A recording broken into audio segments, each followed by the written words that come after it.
Star Warfare is a mobile action game made by Freyr Games in 2012. You play as a genetically enhanced soldier called Prototype 2, and your mission is to defend an edge colony planet called UBW 594244 from an alien invasion. When we first load into the game, we're given this message from Prototype 1. UBW 594244 is a beautiful and peaceful planet located at the far edge of human territory. Mithril, a revolutionary new raw material, is found here. The population is growing rapidly. It's a happy and wealthy region until they appear. There's nowhere to retreat. Defeat the enemies here now, or your home will be lost forever. Prototype 2, a humanoid war machine, you were released by our top scientist. And now, as always, our last hope is you. Go, soldier. And from that moment on, the game teaches you a single lesson, which is to kill aliens, collect their loot, upgrade your weapons, and repeat. The grindy progression loop we see in the game reflects a common design choice many mobile game developers adopted during this time. It's incredibly simple and was able to bring in many casual players. The idea of not having to think about a complex narrative and just feel rewarded through progression is something a lot of players looked for in a game. However, this is a major reason for why I'll be covering Star Warfare. The game only gives us a simple, one-sided human narrative that suppresses the other. In this case, those are the aliens. Freyr Games excluded every possible mechanism that would let players understand and possibly negotiate with this alien species. The only way for you to interact with these alien species is through combat. We've all probably read a piece of literature or even seen a movie that follows the classic alien invasion trope, like H.G. Wells' The War of the Worlds. And no, not that one from 2025. And Robert Heinlein's Starship Troopers, along with Roland Emmerich's 1996 film Independence Day. In the case of all three of these, humanity encounters an alien threat that must be fought back against through military action. Star Warfare heavily inherits from this narrative. All of these works reveal how we humans respond to the unknown and how we treat the other. In The War of the Worlds, the Martians are incomprehensible. They operate giant octopus-like machines with no interest in communication with humans. In Starship Troopers, the bugs are hive-minded insects, incapable of negotiation. And in Independence Day, the aliens exist only to consume resources and eliminate humanity. In every version of this story, the aliens are unknown, hostile, and can only be fought through violence. Understanding and coexistence are practically impossible, and Star Warfare follows this exact pattern. To truly understand this dynamic between aliens and humans in the game, we need to talk about animacy. Animacy is how alive and conscious we perceive something to be. It's important to how we treat other beings. When we recognize that something has thoughts, feelings, and agency, we grant it animacy. For anything we grant animacy to, we're more likely to respect it and try to understand them. But when we deny animacy to something, exploitation emerges.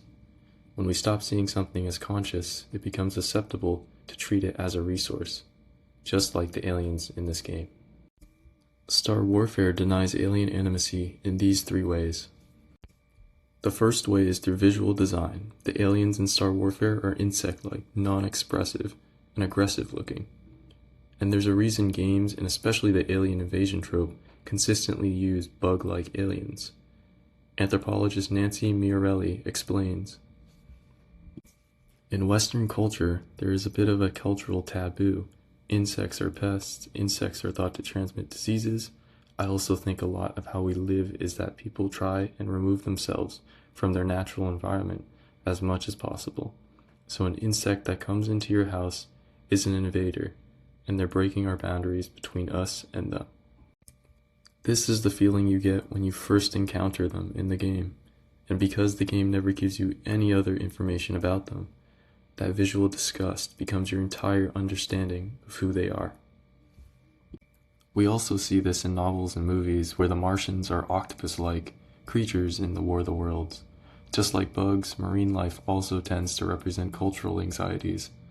We've seen this in older maps that marked unexplored lands with sea monsters. Starship Troopers has arachnid-like aliens, while the aliens in Independence Day have tentacles and are reptilian-like. Each of these design choices target common cultural anxieties, which helps justify the alien denial of animacy. The second way is through behavior. When you encounter an alien, all they do is approach, attack, and disappear from existence when they die. There's no complexity to this process or the aliens themselves. They show no signs of decision-making or emotion when their peers fall. The aliens in the other works I've talked about show to be highly intelligent, coordinated, and show signs of panic when things go wrong. Whenever something shows little to no complexity, emotional capacity, or autonomy, we assume it has no consciousness. We deny its animacy. With how the aliens behave in Star Warfare, the players are taught that these aliens aren't animated enough to empathize with. The third way is through the resource gathering loop. One of the most common forms of animacy denial in video games is the resource gathering loop. This adoption in Star Warfare reinforces that idea. These aliens are practically loot that players have to extract and exploit in order to progress. After you kill an alien, it has a chance to drop items like mithril, credits, or ammo. The alien then disappears and another instantly respawns to take its place. This removes all intrinsic value of these aliens and reduces them to basic loot. We've seen this idea in real-world colonialism and resource extraction, where colonizers exploit unexplored lands only for their material gain. As a player progresses, they become better and more efficient at resource extraction. When I first started playing Star Warfare, I didn't see myself as exploiting this alien species. Instead, I mainly just focused on progression and getting better. I didn't realize at the time, but the game was actually enforcing the extractive logic of colonialism. And this loop we see so often in games of killing, collecting, and upgrading is normalizing that extractive logic. Another really important aspect of resource extraction is the planet UPW 594244 itself and how it's represented. Both sides of this conflict are interested in this planet's mithril deposits. Its importance is based only on its material value. There are zero environmental consequences when we progress or when the conflict becomes more intense in later levels.